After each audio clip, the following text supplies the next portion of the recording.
हमने पिछले दिनों आपको एक वीडियो में एक किस्सा सुनाया था जिसमें हमने दाऊद इब्राहिम और वसई विरार के भाई ठाकुर का जिक्र किया था।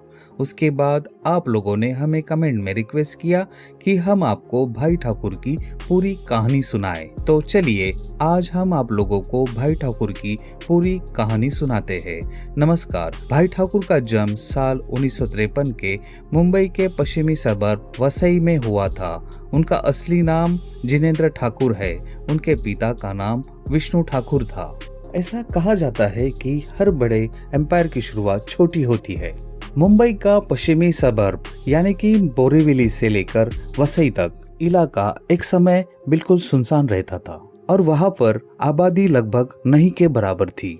धीरे धीरे जब मुंबई शहर अपनी विस्तार की ओर गया तो सबसे पहले वेस्टर्न सबर्ब ही डेवलप हुआ।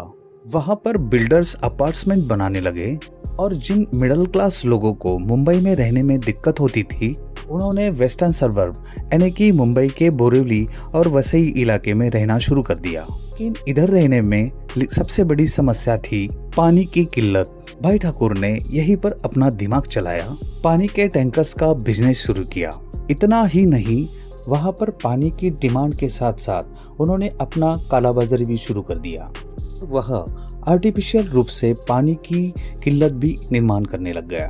उसके बिजनेस में भारी मुनाफा होता गया और वीरेंद्र ठाकुर धीरे धीरे उस इलाके का भाई ठाकुर बन गया।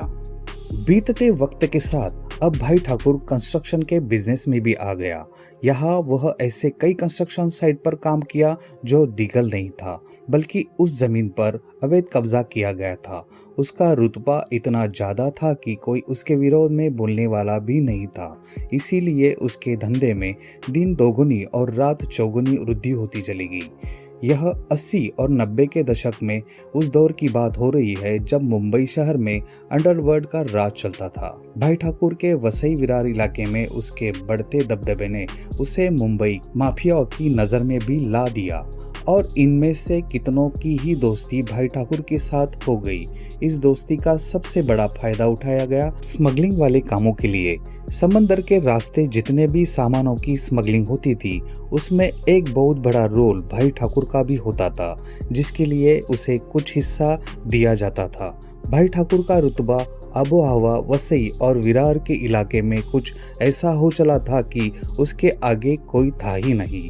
ऐसे ही स्मगलिंग वाले कामों के दौरान एक गैंगवार हुई जिसमें भाई ठाकुर की एक आंख पर चोट लगी और उसकी रोशनी हमेशा के लिए चली गई।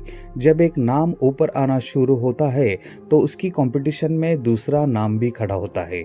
इसके बाद शुरू होती है बादशाहत की लड़ाई।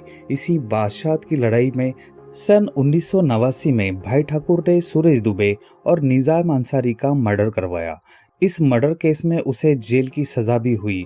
सूरज दुबे के मर्डर की एक अलग कहानी है जिसे हम आपको आगे वाले वीडियो में बताएंगे।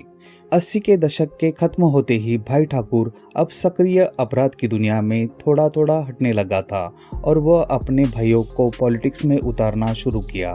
साल 1990 में महाराष्ट्र के विधानसभा चुनाव में उसके बड़े भाई हितेंद्र ठाकुर को इंडियन नेशनल कांग्रेस पार्टी का टिकट दिया और भाई ठाकुर के सपोर्ट की वजह से वह चुनाव भी जीत गया। अब तो उसके हाथ में अनलिमिटेड पावर आ चुकी थी क्योंकि भाई साहब अब विधायक बन चुके थे। इसके बाद के दिनों में वह विपा ग्रुप नाम से एक कंपनी भी खोले जो उनके कंस्ट्रक्शन के काम देखती थी। जयेंद्र ठाकुर ऊपर से भाई ठाकुर के बड़े भाई विधायक हितेंद्र ठाकुर ने कुछ सालों के बाद कांग्रेस पार्टी को छोड़ दिया और साल 2009 में अपना खुद का पार्टी बना लिया जिसका नाम रख लिया बहुजन विकास आघाड़ी।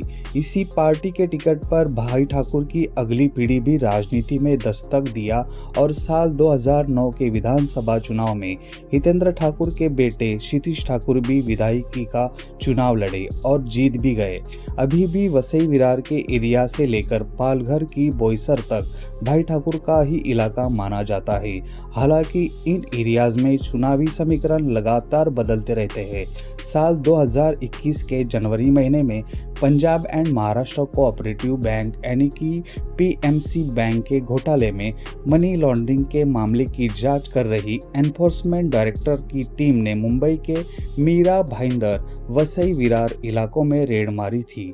ईडी की टीम विवा ग्रुप के मालिक और पूर्व विधायक हितेंद्र ठाकुर और महेंद्र ठाकुर विवा ग्रुप कंपनी अंडरवर्ल्ड डॉन भाई ठाकुर के फैमिली मेंबर्स द्वारा ऑपरेट और कंट्रोल किया जाता है।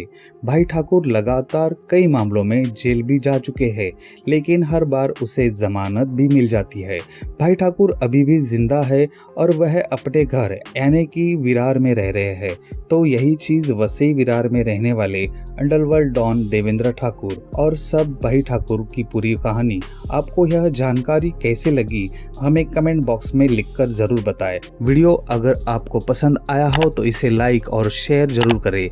आने वाले वीडियोस के लिए सब्सक्राइब करें, बेल आइकॉन को टच करना ना भूलें। Thank you so much.